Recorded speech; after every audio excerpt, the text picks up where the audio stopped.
You think you might have seen the worst of Enkidu when really you've only seen a fragment of his true power. It's insane. We got the patron request from Beluga. He says, my request is about Berserker Enkidu and his power. It's said in Fate Strange Fate that Enkidu summoned as a Berserker would have won the war and given the mage who summoned him true godlike power. By the way, if you haven't already, make sure you guys sign up for the Patreon. You get access to early content and priority on your request. So going back into this statement from Strange Fate, and I do want to correct that, something similar was said, but it is in that same realm. We went over this in part before. It's not the mage that would have had godlike power, it's Enkidu. The mage would have just had access to it by extension. And this is something that surrounds the mage that created Enkidu's master, the Chimera. The mage was aware that with somebody like Gilgamesh around, he needed something that could at least rival or be better than him. So his original intentions were to summon a being on the level of a god or an actual god himself. He used the Chimera as part of the catalyst, and that's how we ended up getting Enkidu, and the Chimera ended up being his master. The thing about this is that we know when we bring somebody down into the servant container from divine status, they usually have to be nerfed in some way. And you can see these same types of nerfs if you look at other deities as well. When Enkidu was summoned, canonically, he was supposed to be in his beast form. He was supposed to be an actual phantasmal beast. And we're actually given different depictions of this back when he was with Shamhat. This was supposed to be his original form, what he would look like if he came to us in the Berserker class. And you can see that he's boss status. He takes up the entire screen, but by lore, he would still be lacking in reason. There's even a portion that says he would have been greater than Gilgamesh had he remained in this form. It tells us, however, it had power that surpassed human understanding. When it was enraged, it was said to be mightier than even the hero who ruled a certain kingdom in time. And of course, this was going into the backstory between the two of them. Then you have another statement from Faldeus. If you had managed to summon it as a Berserker, you very well might have gained the power of a god that you so desire. So from multiple angles, it's flat out telling us that Enkidu is actually nerfed.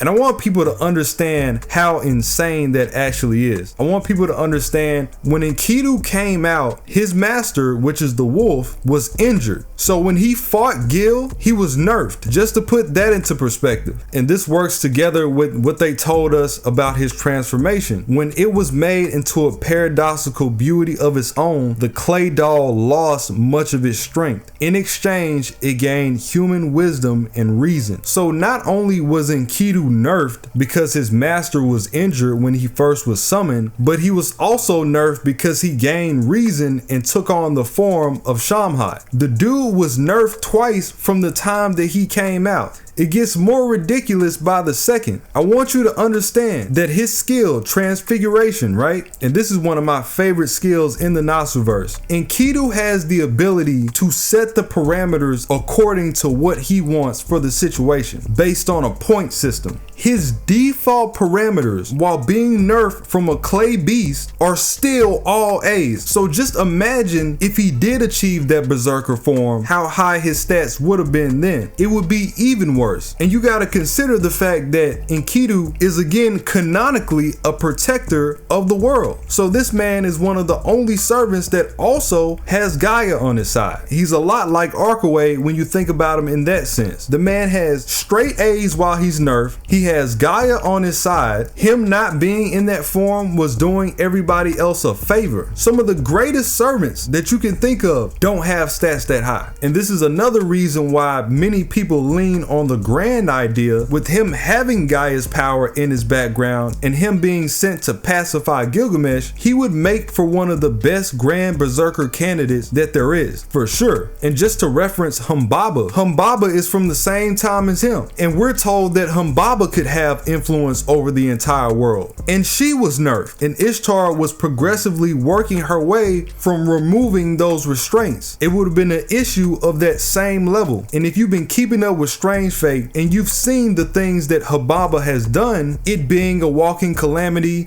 building Ishtar's new temple, you'll start to see why, from a narrative perspective, why the two of them couldn't exist at the same time at their greatest levels, we'd be screwed. So now that we know that this was in fact a possibility, there has been a lot of fan art of Enkidu over the years, and I'll just get into this Grand Order version of him first. And I do think that these look really good. Even though they're hypothetical, they're real accurate. So for this one, you can see that he maintains the green hair, but he keeps the antlers. He keeps those beast remnants of himself while still maintaining that humanoid form. I'm sure you guys have seen media all the time where you have this beast that slowly comes into its own with its power, and then it becomes humanoid and it still maintains that power. That's pretty much what this is, and we do have characters like that. But beyond that, it looks so spot on. The artist took into account that it was originally a beast and kept the coloring of Enkidu. So instead of the original color he has more of a tannish skin based on the fact that he is made out of clay, and it's not just one tint of that color, it's multiple, and it really just makes it stand out. I love the irregularities here. His eyes start to change into a more golden color, and if you've seen a lot of our stronger characters in the Nasuverse, that's a very common thing. Many of them have mystic eyes of that color, Archwave for example. So that's spot on. Again, you can see how the tint goes into a darker color while you go into his arms, and instead of just having human hands, he has more of these bestial claws that's more fitting to his original character. You can see these light markings throughout his body to give him that Mesopotamian vibe. They match his eyes and they still keep the flow of his design perfectly. And this is before you get into the outfit. So a lot of people from Mesopotamia, Gil included, you can see that they would carry this shirtless design, and this is taking a lot of inspiration from that. You have his mantle that's wrapped around his waist, namely this is his kanake, and over the front you have the blue cloth with the markings, the belt that goes around the top that also matches the sash that he only has on one side of his body. That was a really good idea because, well, I'm biased to things that are asymmetrical and weird anyway, but beyond that, it just shows off his other elements in a better way instead of having them covered up, and it adds some uniqueness to his character. I can't think of a character that looks anything like this, literally, and this is from the community. These are the type of people that need to be making these designs. I do love a lot of the FGO designs, but it's nice to get something that's accurate to the lore and not just another gender bend. This is straight heat. And then going past his FGO variant, you do have a couple of cards that have surfaced in the past. This would be his stage 3.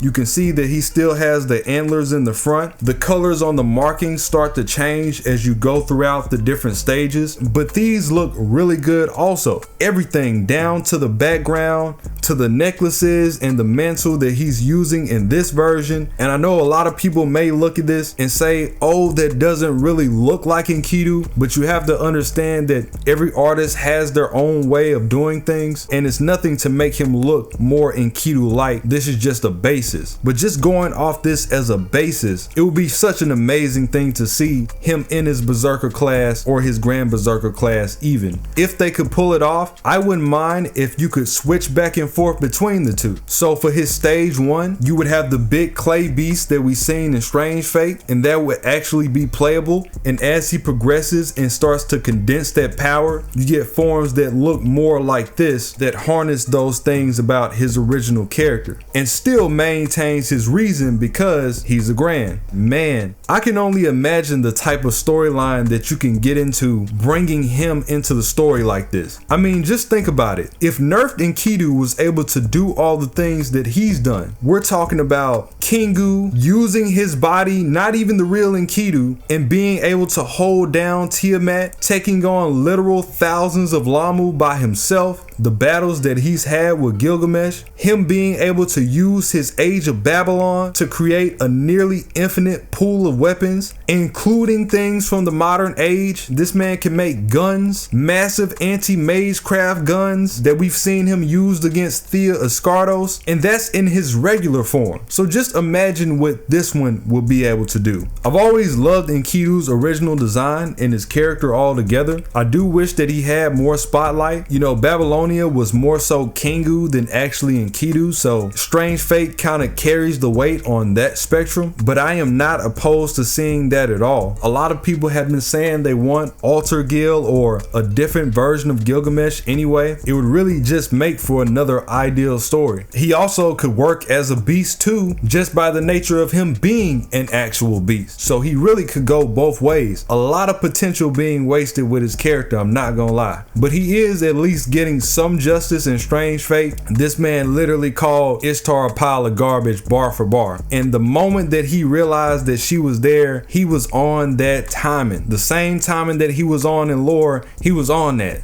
Especially considering what she's done to Gilgamesh this time around. He had nothing to hold back for her. Gugalana and all, Humbaba and all, he didn't care.